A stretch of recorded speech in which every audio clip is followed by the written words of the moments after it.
As we mark Women's History Month, we can't ignore a troubling trend. Missing black women and girls have received a fraction of the news coverage missing white women and girls have nationwide.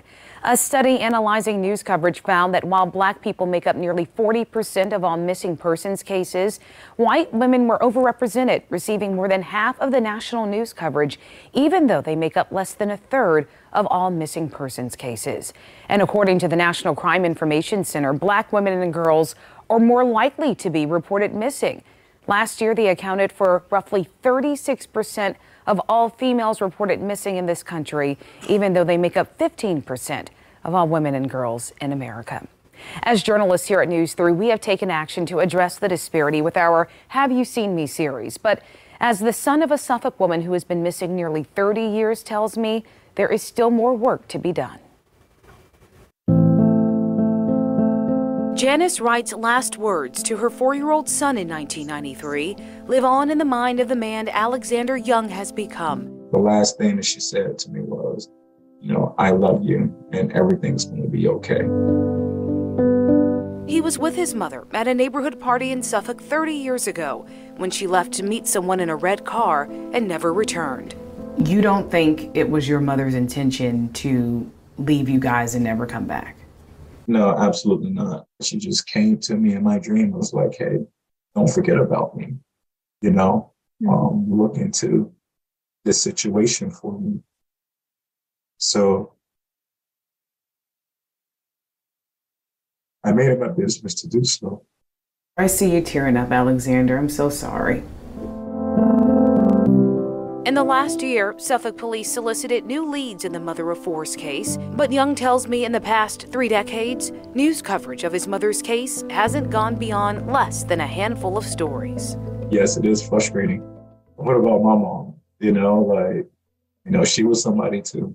Former Virginia police officer Derica Wilson co-founded the Black and Missing Foundation to help bridge the gap. Not one person can name a missing Black or brown, male, female, or child that has garnered mainstream media. Not one. The documented disparity is what inspired the Columbia Journalism Review to launch RUPressworthy.com. The journalists created a tool to predict how much press a missing person would get based off which cases have made headlines in the past. It says I'm worth 67 news stories. That's a lot.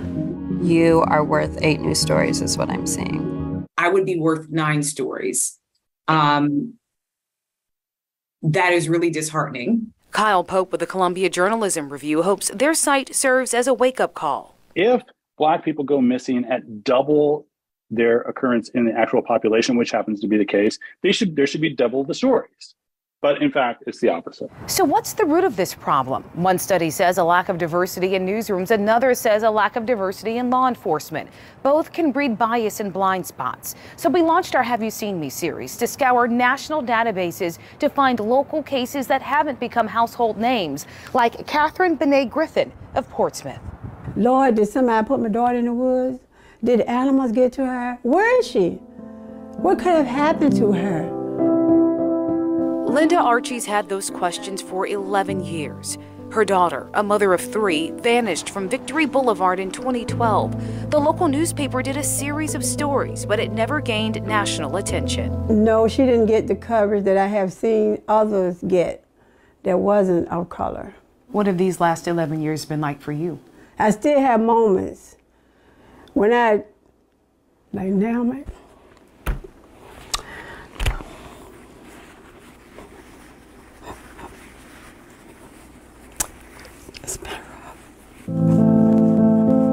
A newfound focus on cases like Catherine Griffin and Janice Wright highlight expanded news coverage that's long overdue for women with their hue. So my overall goal is to be national news coverage. I have to ask you, do you think that your mom is still alive? I do not. I would like to do something for the mother who brought me into this world. A woman who mattered, a person who's pressworthy.